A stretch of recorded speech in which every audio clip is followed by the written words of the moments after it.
Our headlines today. The Royal College of Nursing ballots its members across the UK for strike action over pay, the first vote of its kind in its 106-year history. A public inquiry will hear from parents whose children died after being infected with HIV from contaminated blood products in the 1980s. The doctor, of course, he said Michael is HIV positive, and he just come out with it as though he was talking about the weather outside, you know what I mean? Celebrity chef Tom Kerridge tells us why he's campaigning for children in all households, claiming universal credit to be given free school meals. Will there be blackouts this winter? The UK's electricity operator is due to reveal later how it plans to keep the lights on. So, a question that's been knocking around recently, will Britain be able to keep the lights on? The organisation responsible for our electricity network will publish forecasts today, and Hannah's got some details on that. I mean, this is a very serious question, given what's happening more generally. Yeah, and there is definitely pressure on the system. It's been talked about for a while now, how we are going to mitigate all of that this winter. Yes, we've already had a warning from the energy regulator, Ofgem, which says there's a significant risk that the UK could enter what it calls a gas supply emergency. It said the war in Ukraine is causing uncertainty and there's already a gas shortage in Europe, which is putting extra pressure on supplies. Ofgem said it could lead to supplies being cut to power stations, some of which use gas to generate around 40 to 60% of the UK's electricity. What isn't clear is the impact this might have on businesses and on all of us at home.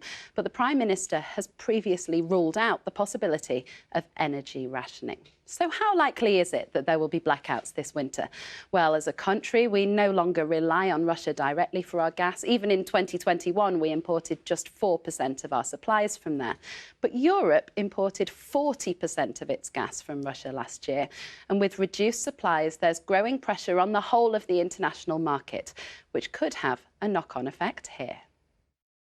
An independent review into the Church of England has found 383 new cases of alleged abuse dating back to the 1940s. Leading archbishops have apologised and expressed their profound shame at the findings, which include cases that have previously been dealt with, but in a way that did not meet modern standards. The Princess of Wales has carried out her first solo engagement since being given the title by King Charles.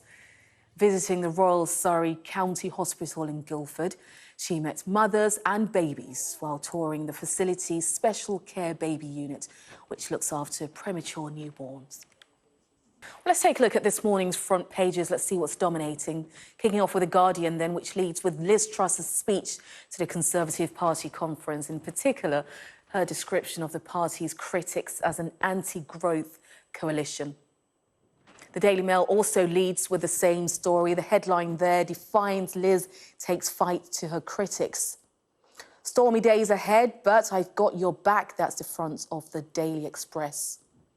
And this is the Eye's take. Cabinet rebellion growing as it reports that ministers are encouraging the Prime Minister to reverse benefit cuts and to link any increases with inflation.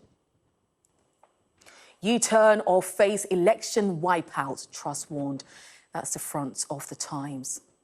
While the Metro goes with the introductory music for Miss Truss's speech, asking, moving on up or is it moving on out? The Daily Telegraph, meanwhile, takes a look at the Prime Minister's economic policy. The headline there, as you can see, income tax to rise by £21 billion despite budgets. And the Financial Times reports that the US government is angry with the OPEC Plus group of petroleum exporting countries. Well, this comes after they agreed to cut their output despite greater need for owing to the war in Ukraine. Away from politics, stop the killer dogs, reads the front page of the Mirror as they look into deaths related to dog attacks. The Sun hears that a Manchester City player's wife has offended Mancunians by being rude about the city's food. You don't want to do that, do you? And the Star has word of claims from the world of chess that a player used a particularly novel method to cheat.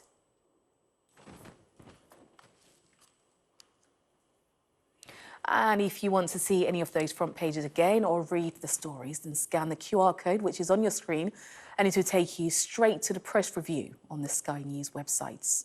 Some of the front pages, and many carrying that reaction to Liz Truss's first Conservative Party conference speech. As Prime Minister, the Daily Mail calls it defiant and says she is taking the fight to her critics. However, the Eye reports that there are claims there's a growing rebellion within Liz Truss's cabinet, with ministers pressuring her to reverse plans for a real term squeeze on universal credit and other benefits.